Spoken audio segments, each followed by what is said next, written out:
আসসালামু আলাইকুম। আজকে আসছি সানমিয়া কাকার পাশে। আমি গত কিছুদিন আগে দুইটা ভিডিওতে ওনাকে কিছু আর্থিক অনুদান দিয়েছি প্রবাসী ভাইদের মাধ্যমে। তো আজকে ব্যতিক্রম কিছু নয়, এবং আজকে আমি একটু পরিচয় করে দিচ্ছি আমাদের সাথে যারা উপস্থিত আছেন। উনি হচ্ছে পাহাড়পুর ইউনিয়নের বিএনপির ভারপ্রাপ্ত সাধারণ সম্পাদক আব্দুল সালাম, এবং আরো আছেন দারিয়াপুর কমিউনিটি ক্লিনিকে দায়িত্ব থাকা মোহাম্মদ শরীফ উদ্দিন ভাই, এবং আরো আছে বর্তমান রানিং বিএনপি সভাপতি মাতাবুদ্দিন। আরো আছেন আমার কুকন কাকা, উনি খুব কাছের মানুষ। তো ভিডিওটা আসলে বড় করব না, এবং আরেকজন আছে আমার শ্রদ্ধেয় বড় ভাই শামসু ভাই।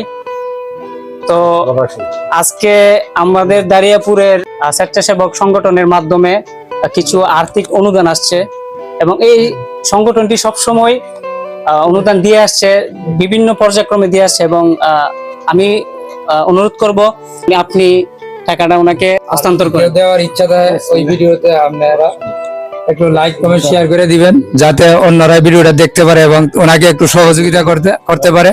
এদিক দিয়ে আপনারা দয়া করে একটু খেয়াল করবেন। আপনারা একটা শেয়ারে হয়তো ওনার ভাগ্যে কিছু টাকা আর আল্লাহ তাআলার রহমতে পাইতে পারে। এই জন্য সবার কাছে অনুরোধ করব ভিডিওটা বেশি বেশি শেয়ার করবেন, আর যারা দেওয়ার ইচ্ছুক আছেন ওনার কমেন্ট বক্সে আপনারা যোগাযোগ করবেন ইনশাল্লাহ। আমাদের দারিয়াপুরের একজন, উনি আমার ভাই চানমিয়া ভাই।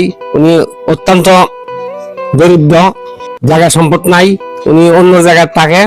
উনি পরিবার দুনোরা ট্যাং উনির কাটে ফেলাইছে।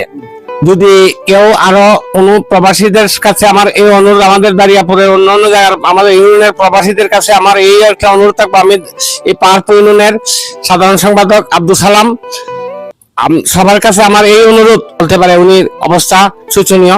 আজকে আমাদের গ্রামের একজন বৃদ্ধ সানমিয়া ভাই, ওনার দুইটা পাও নেই। উনি দরিদ্র না বলতে অতি দরিদ্র, নিজে কোনো কিছু নিজে ব্যবহার করার মতো তার সামর্থ্য বর্তমান আমরা দেখতেছি নাই। টাকা পয়সার দিক দিয়ে আর্থিক অবস্থা দুর্বল।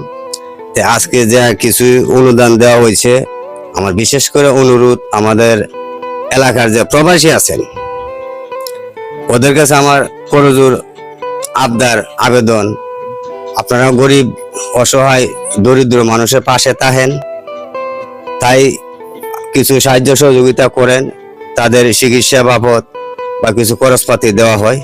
আমরাও আপনাদের জন্য এই যে মসজিদে ইফতারি করার আগেও আপনাদের জন্য দোয়া করি, প্রবাসীদের জন্য তারাবির নামাজ আদায় করো দোয়া করি, ফজর নামাজ আদায় করো, প্রবাসী ভাইদের কাছে ভাইদের জন্য দোয়া করি, কারণ তাদের অর্থ দিয়ে আমাদের দেশ এলাকা চলে। আপনার